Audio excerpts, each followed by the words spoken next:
नमस्कार। आज बात करेंगे बिहार के 2030 के ब्लूप्रिंट की। इस वीडियो को अंत तक जरूर देखें। तो बिहार में लगभग 2 दशक यानी 20 साल राज करने के बाद नीतीश कुमार अब एक मोड़ पर खड़े हैं। बातें हो रही हैं कि वो अब नेशनल पॉलिटिक्स में जा सकते हैं और इसी बीच उन्होंने बिहार के लिए 2030 तक का एक बहुत बड़ा, एक एम्बिशियस सा ब्लूप्रिंट सामने रखा है। अब ये सिर्फ कोई प्लान नहीं है, बल्कि ये उनकी लेगेसी, उनकी विरासत का आखिरी चैप्टर भी हो सकता है। तो चलिए इसके हर एक पहलू को गहराई से समझते हैं। तो सवाल यही उठता है कि 20 साल का ये जो चैप्टर बंद हो रहा है, इसका आखिरी शब्द क्या होगा? देखिए, अपनी समृद्धि यात्रा के दौरान उन्होंने जो ये विजन सामने रखा है ना, उसे सिर्फ चुनावी वादे की तरह नहीं देखा जा रहा है, बल्कि लोग इसे एक फाइनल डॉक्यूमेंट, एक आखिरी खाके की तरह देख रहे हैं। एक ऐसा खाका जो आने वाली पीढ़ी के लिए बिहार का रास्ता तय करेगा। तो इस पूरे ब्लूप्रिंट को समझने के लिए हम क्या-क्या देखने वाले हैं? सबसे पहले एक नजर डालेंगे कि इस विजन के पीछे की सोच क्या है।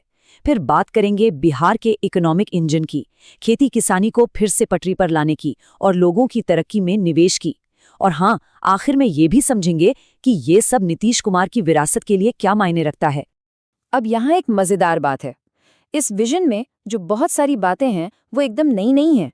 असल में ये उन्हीं वादों का एक एक्सटेंशन है जो उन्होंने अपने कार्यकाल की शुरुआत में किए थे। तो सवाल ये उठता है कि फिर इन्हें अब क्यों दोहराया जा रहा है?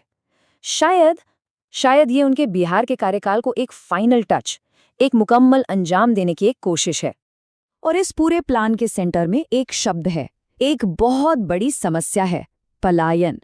देखिए, ये बिहार की सबसे बड़ी चुनौतियों में से एक रहा है ना? जहां युवा अच्छी पढ़ाई और नौकरी के लिए दूसरे राज्यों में जाने पर मजबूर हो जाते हैं। ये पूरा का पूरा विजन असल में इसी पलायन पर रोक लगाने की एक बड़ी कोशिश है। तो सवाल ये है कि इस पलायन को रोका कैसे जाएगा? इस प्लान का जो पहला और सबसे जरूरी पिलर है, वो है राज्य के इकोनॉमिक इंजन को फिर से स्टार्ट करना। मतलब इंडस्ट्रीज लगाना, जॉब्स क्रिएट करना, ताकि राज्य की जो पर कैपिटा इनकम कम है, उसे बढ़ाया जा सके। और इस इकोनॉमिक प्लान का जो सबसे बड़ा, सबसे बोल्ड वादा है, वो है ये नंबर 1 करोड़। जी हाँ, टारगेट है कि अगले 5 सालों में 1 करोड़ जॉब्स और रोजगार के मौके पैदा किए जाएं। सोचिए, ताकि बिहार के युवाओं को काम ढूंढने के लिए कहीं बाहर जाना ही ना पड़े।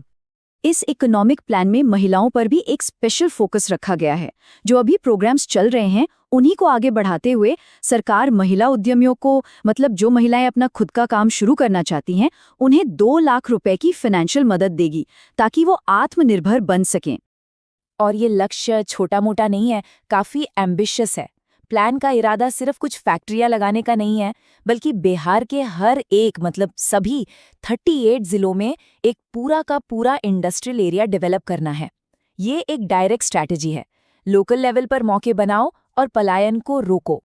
और देखिए, ये सिर्फ कागजी बातें या हवाई के लिए नहीं है। इन इंडस्ट्रियल एरियाज को असलियत में बदलने के लिए एक पूरा सपोर्ट सिस्टम बनाने का भी प्लान है। इसमें क्या क्या है?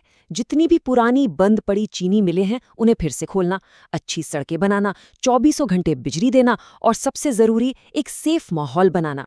मतलब मकसद एक पूरा इकोसिस्टम तैयार करने का है। लेकिन बिहार की कहानी सिर्फ इंडस्ट्रीज से तो पूरी नहीं हो सकती, है ना? इसीलिए इस प्लान का दूसरा बड़ा पिलर है राज्य की रीढ़ की हड्डी, यानी कि हमारा एग्रीकल्चरल सेक्टर। अब आप सोचेंगे कि एग्रीकल्चर पर इतना फोकस क्यों? इसे समझने के लिए बस ये जानना काफी है कि बिहार की 75% से भी ज्यादा आबादी आज भी गांव में ही रहती है और डायरेक्ट खेती पर ही डिपेंड करती है। तो बात एकदम सीधी है, अगर किसान खुशहाल होगा, तभी तो बिहार खुशहाल होगा। तो गांव की इकोनॉमी को बदलने के लिए ये प्लान कुछ खास सेक्टर्स पे फोकस करता है। जैसे मिथिला इलाके के लिए बहुत जरूरी जो मखाना इंडस्ट्री है, उसे बढ़ावा देना। साथ ही डेयरी और मछली पालन को भी बड़े लेवल पर एक्सपैंड करना। और इन सबका जो अल्टीमेट गोल है, वो है किसानों की इनकम को डबल करना। अच्छा, इकोनॉमी और एग्रीकल्चर के साथ साथ ये विजन ह्यूमन डेवलपमेंट और बेसिक इंफ्रास्ट्रक्चर में इन्वेस्टमेंट पर भी पूरा जोर देता है। और इन दोनों ही चीज़ों को राज्य के फ्यूचर के लिए एक साथ किया गया इन्वेस्टमेंट माना जा रहा है।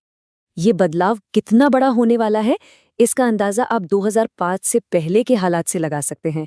2030 का विजन क्या कहता है कि हर ब्लॉक में एक मॉडल स्कूल होगा और हर जिले में एक स्पेशलिटी हॉस्पिटल। और हाँ, एक बहुत ही बड़ा और बोल्ड कदम उठाने की भी बात कही गई है।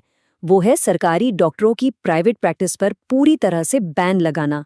और इस नए मॉडर्न बिहार की नींव किस पर रखी जाएगी? इंफ्रास्ट्रक्चर पर। इस प्लान में 5 नए एक्सप्रेसवे बनाने का टारगेट है। गांव की सड़कों को 2 लेन करना है, घर घर तक सोलर पैनल पहुंचाने हैं और पूरे राज्य में टूरिज्म को भी डेवलप करना है।